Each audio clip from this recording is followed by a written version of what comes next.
is the Asian Bird Fair 2019, number 10 in our history. The Asian Bird Fair is not about birds. It's about people.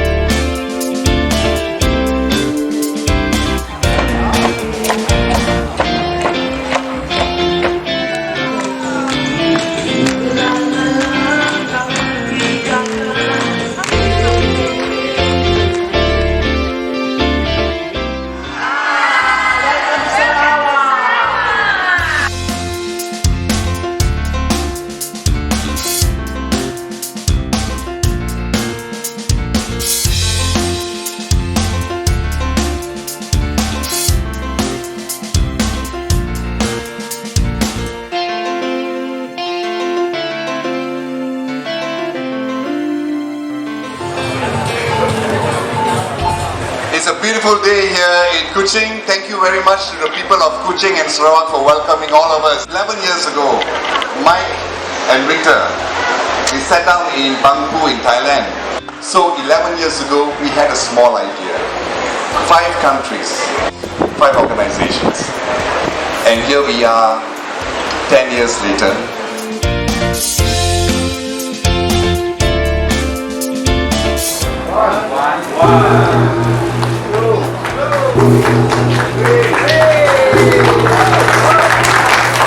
Ladies and gentlemen, the Dedication Birthday 2019 is officially open.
Dr. Sujali, and thank you to our dear panel speakers. Everybody, a round of applause for each and every one of them.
Alright, everybody, thank you for coming again. This is the last, this is the finale. This is what we call a turnover dinner. So 2 years in the planning, done in 3 days. Was it so soon? We just saw each other a few days ago. There are already people who are interested in the next few years. For 2021, we have several bids, but there's a bid from the Shaman Birdwatching Society. Please show me your arms. Go, go! 2022. ABN. In Taiwan. 11th Asian Bird Fair is Siem in Cambodia. I want to thank this occasion also thank the organizer that invite for the invitation and excellent